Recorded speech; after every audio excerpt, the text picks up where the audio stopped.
The safe was open like a mouth that had forgotten how to close. Inside, on top of tall stacks of cash, a few loose bills sat in plain sight, only $40, easy to grab, easy to hide. The study was quiet except for the soft hum of the air conditioner, and the big house felt as if it was holding its breath. Nadine Carter stood in the doorway with a feather duster in her hand, staring at the dark square in the wall behind a tilted painting of Europe. Her eyes didn't shine with hunger the way a thief's might.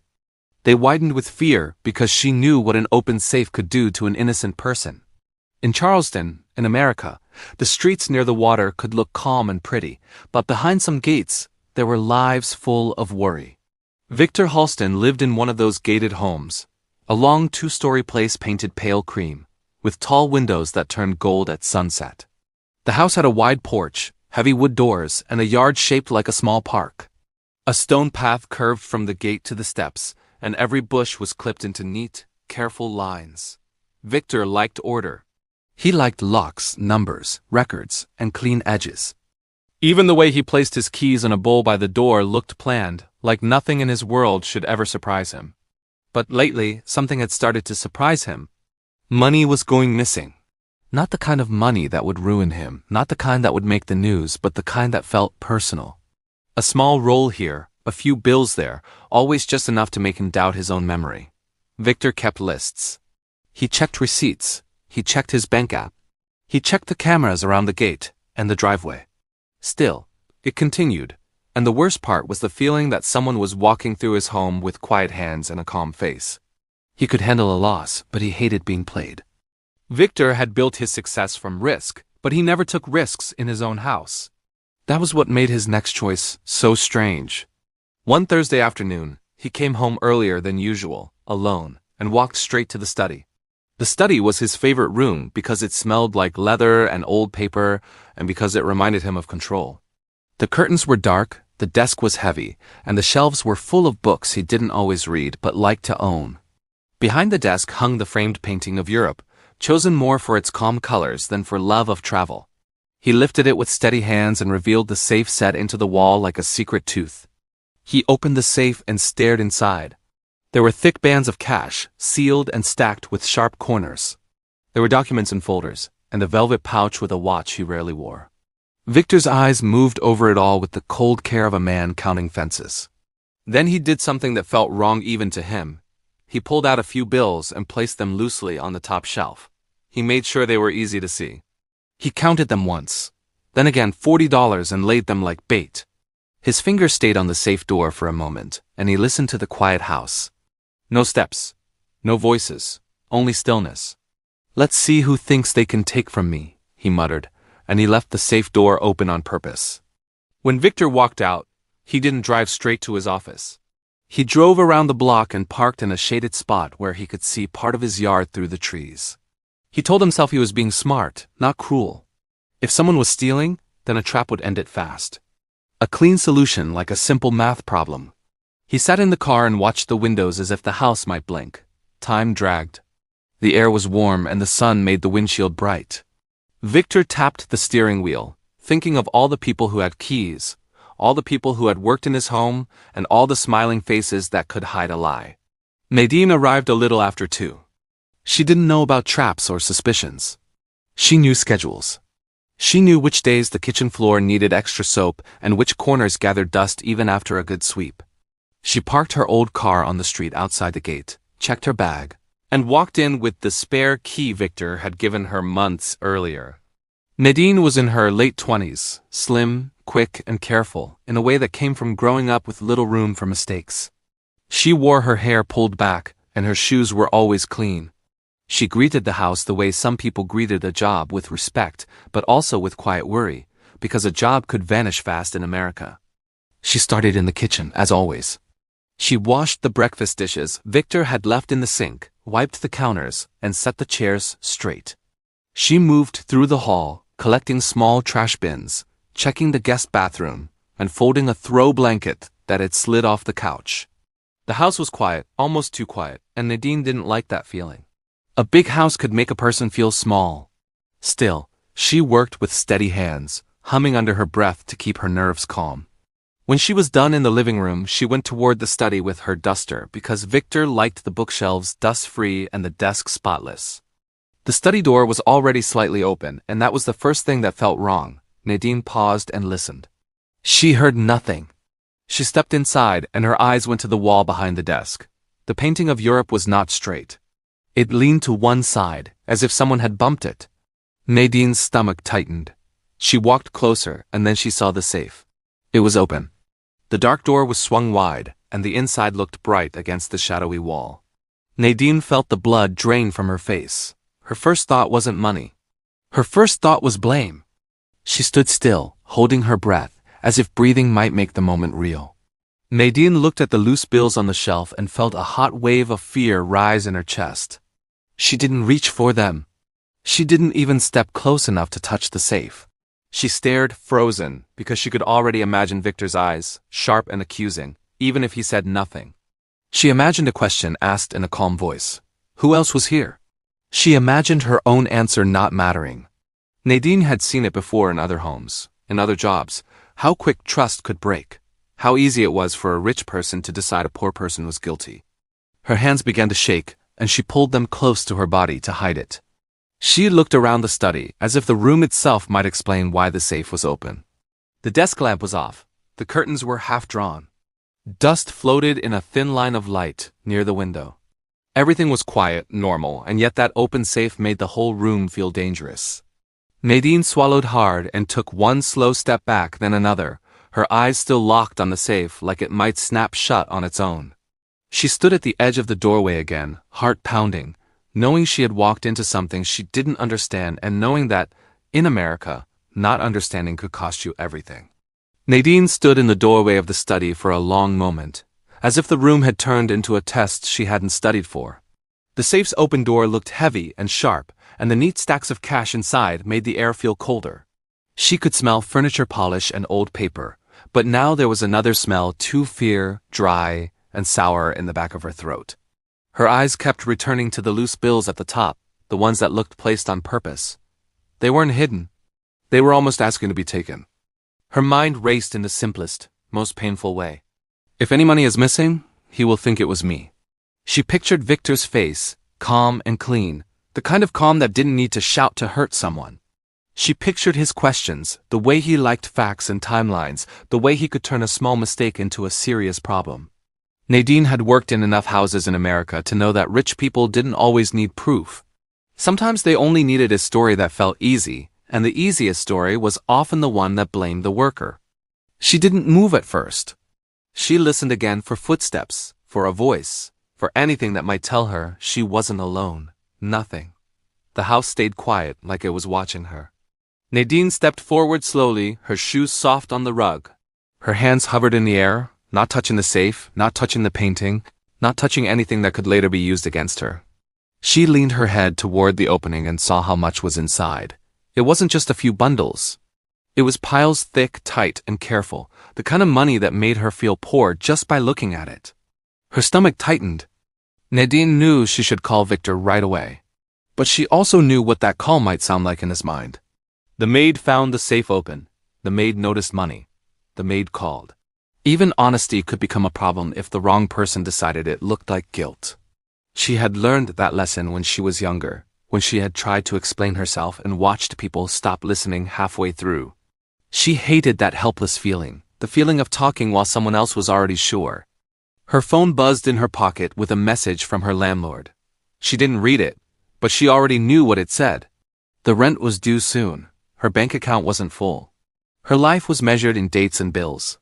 That morning, before coming to work, she had picked up her pay, a small cash envelope from her second job, the one she did on weekends. Inside was her weekly money, counted and folded, $480. It was not a fortune. It was survival, rent, food, bus fare, and maybe a little extra if nothing broke. She pulled the envelope out slowly and stared at it as if it might give advice. The paper felt thin. The number felt heavy. Nadine imagined the worst version of the day. Victor coming home, seeing the safe open, assuming the money was touched, calling the police, or calling someone else to handle it. Her job would be gone in a second. Her reputation would be gone too. Even if she proved she didn't steal, the doubt would stick to her like smoke. And in America, when doubt sticks, it spreads. Nadine's throat tightened until it hurt. She looked back into the safe at the loose bills. The bills didn't look like much, but the open safe made her think about missing amounts, about totals, about how a rich man might notice a loss. She knew Victor kept track of things. If something had already been taken, he would search for someone to blame. If he believed it was her, then no explanation would be enough. The fear was so strong it made her feel like she couldn't breathe properly. A strange idea entered her mind, simple and wild at the same time. If something is missing, maybe I can cover it. The thought shocked her because she knew she didn't have money to spare. But her fear answered back fast. I don't have a choice. I can't let him think it was me. She told herself she wasn't paying Victor for his money. She was paying for her own safety. She was buying a chance to stay innocent in his eyes. Her fingers opened the envelope. She didn't even count again because she already knew the number.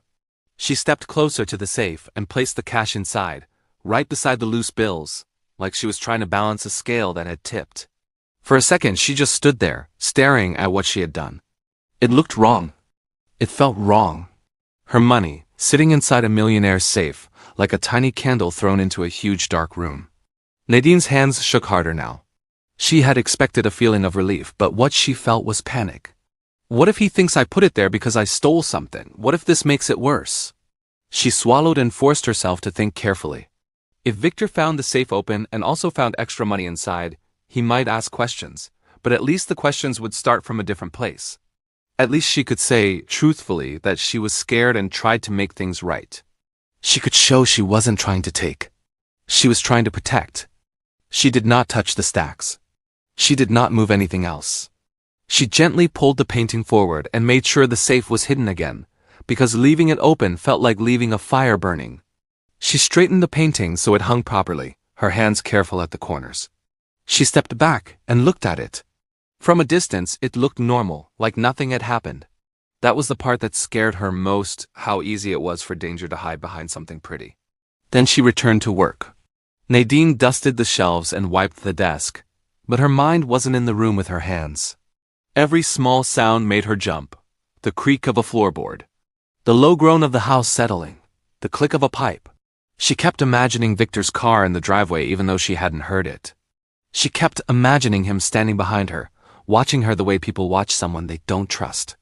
She moved through the house finishing chores she had done 100 times, but nothing felt normal now. The kitchen seemed louder. The hallway seemed longer. Even the sunlight through the windows felt sharp. Her mouth went dry. Her heart stayed fast. She wanted to leave, but leaving early could look suspicious. So she stayed and worked, as steady as she could, like a person walking across thin ice. Over and over in her mind, one sentence repeated, quiet and desperate. Please don't let him think I stole.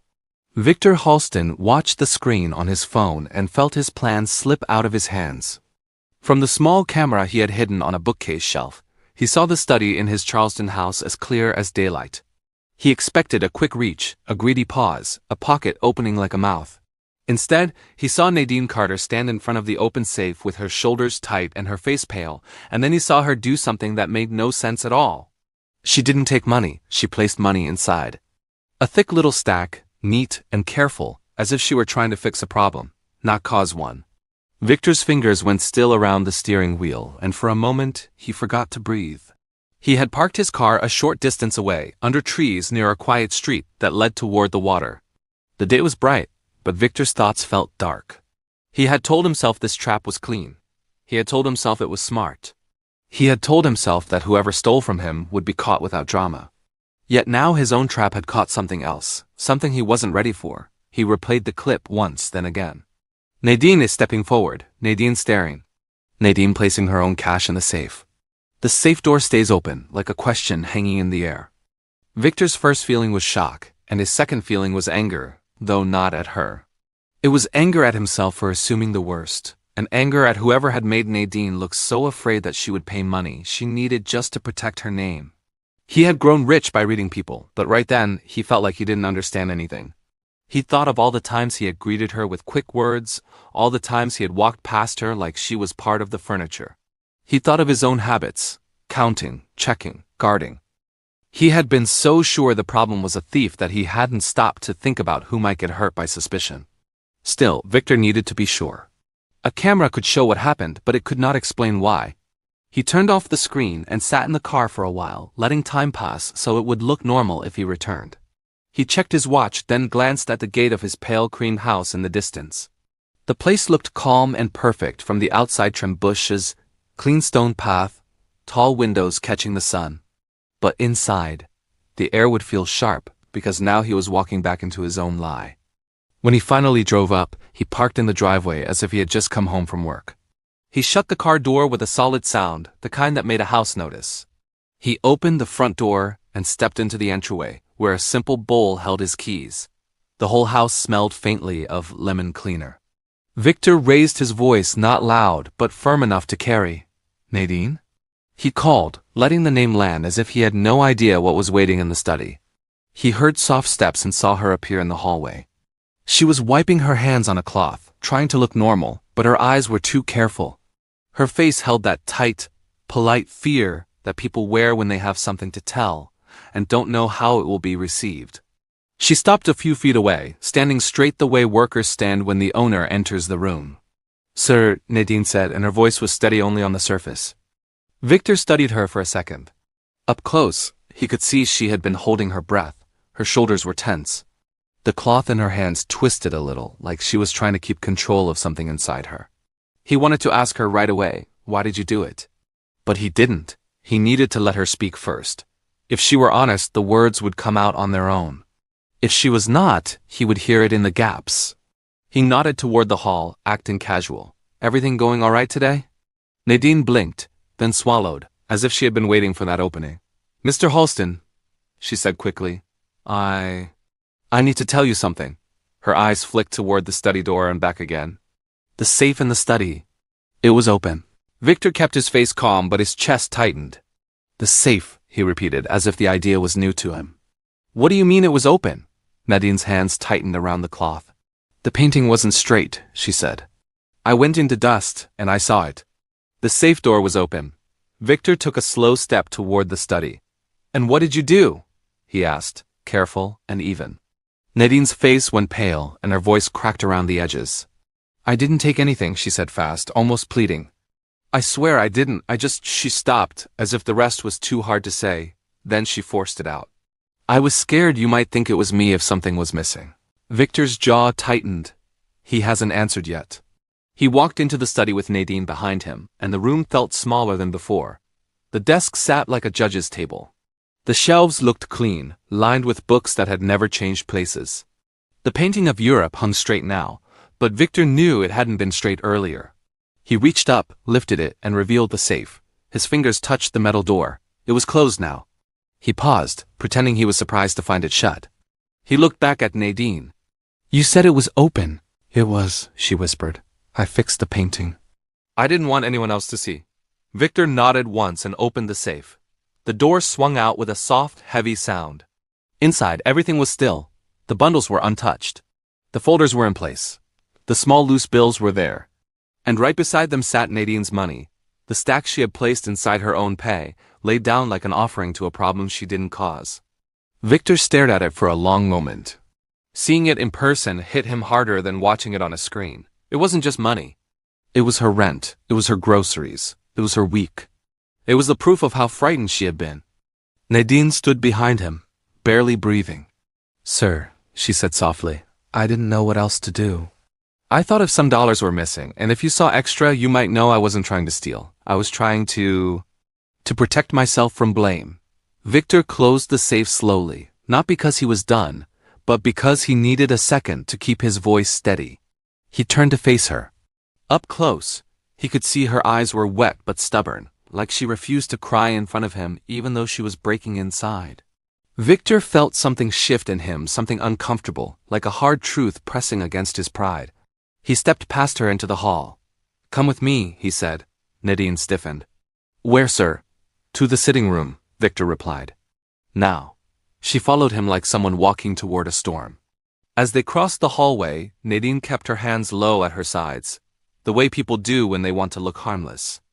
Victor noticed everything, her careful steps, her tense shoulders, the way she kept glancing at his face to guess what was coming. In the sitting room, Sunlight fell across a clean couch and a glass table.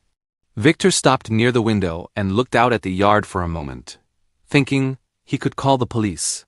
He could call his security man, Calvin Rourke, and tell him to search the house. He could call his attorney in Savannah, Tessa Lane, and start asking how to handle a theft case.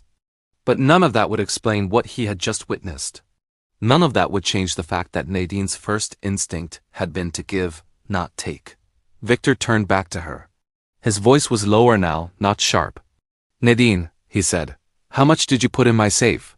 She hesitated. $480, she said, almost ashamed, as if the number was too small to matter in a house like this. Victor nodded slowly. "And you did it because you were afraid I would blame you?"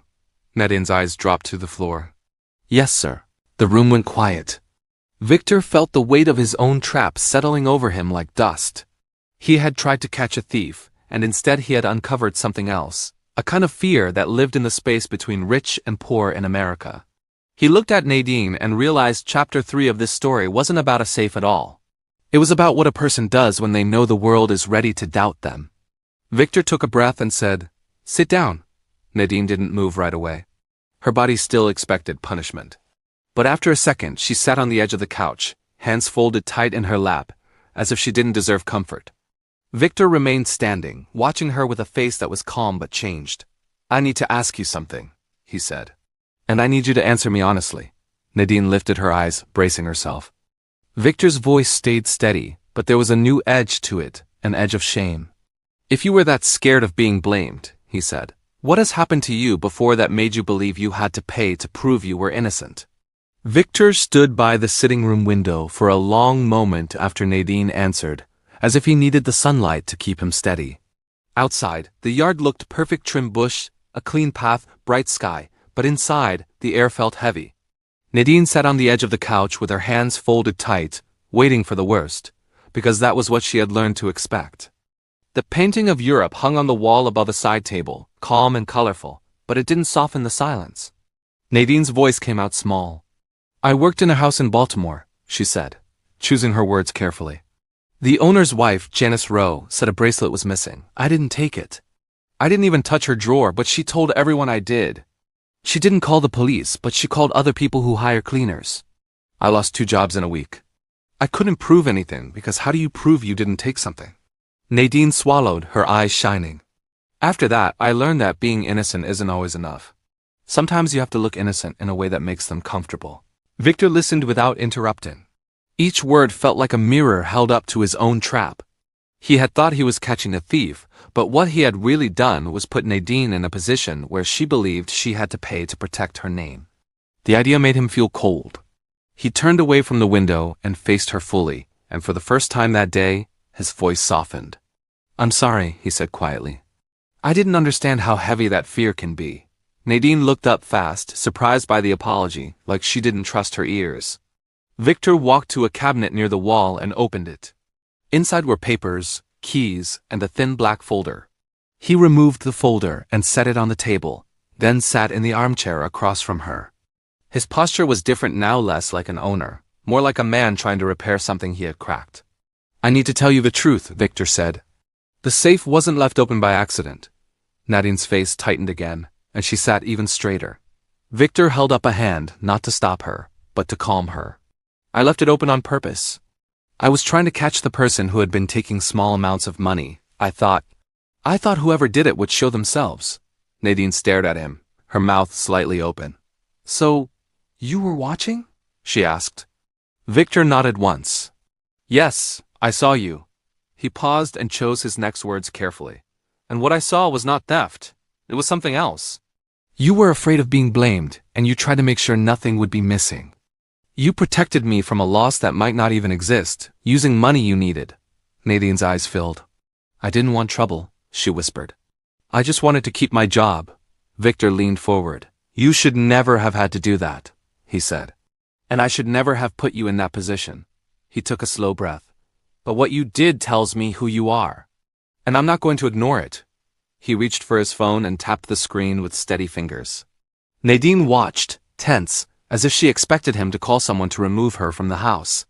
Instead, Victor placed the call on speaker. After a short ring, a woman answered in a sharp, professional tone. "This is Claudia Vance." "Claudia," Victor said. "It's Victor Halston. I need paperwork prepared today. A transfer and a trust setup." Nadine blinked. "Sir, what is this?" she asked, almost afraid to speak. Victor kept his eyes on her. "You'll understand in a minute." Claudia's voice stayed calm. "Transfer of what amount?" Victor's answer was clear, like a door opening. "Everything that was in the wall safe. The full contents." There was a short pause on the line. "Victor," Claudia said carefully. "That is substantial." "That's correct," Victor replied. "Draft it." "I'll sign it today." Nadine's hands trembled in her lap. "I don't understand," she said again, louder now, because fear and hope were fighting in her chest. "You can't mean that." Victor ended the call and set the phone down. The room felt quieter than before, as if even the house was listening. He stood up, walked out of the sitting room, and returned a moment later with the black envelope of cash Nadine had put in the safe. He held it out to her first. "Take this back," he said. Nadine hesitated, then slowly reached for it as it might vanish. "And now," Victor continued, "I'm going to tell you what was actually in that safe." He looked at her, letting the words land gently, because they were too big to throw. There were $50 million in there. Nadine's breath left her body in a sharp, broken sound. Her eyes went wide. For a second, she didn't move at all. Then she pressed a hand to the couch cushion like she needed something solid to keep from falling. "No," she whispered. That's not real." "It's real," Victor said, his voice low and steady. "And because you showed me loyalty when you had no reason to believe I would protect you, I'm choosing to protect you now." He paused. "The money is yours." Nadine shook her head hard, tears slipping down her cheeks. "Why would you do that?" she asked, almost angry, as if the gift was cruel because it felt impossible. "I'm just the maid." Victor's eyes held hers. "No," he said. "You're the person who had the chance to take and didn't. You're the person who feared blame and still chose honesty. In America, there are people with everything who still reach for more. And then there are people with little who still refuse to steal. That is rare." Nadine's shoulders began to shake as she cried, quiet at first, then deeper, like something locked inside her was breaking open. "My rent," she whispered through tears. "My mother's medicine. My life." "I know," Victor said softly. "And you won't have to live with that fear again." He walked to the cabinet, took out a pen, and opened the folder. "Claudia will email the papers. When she does, we sign them. Then we set up a home for you, a bank account in your name, and a plan so this money lasts. Not just spending. A future." Nadine wiped her face with trembling fingers, still staring like she was waking from a dream. "I only tried to help," she said. Victor nodded.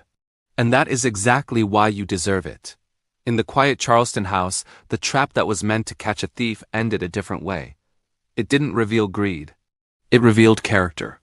And in a single afternoon, Nadine walked in as a worker afraid of blame, and walked out as a woman whose loyalty had turned a locked safe into an open door.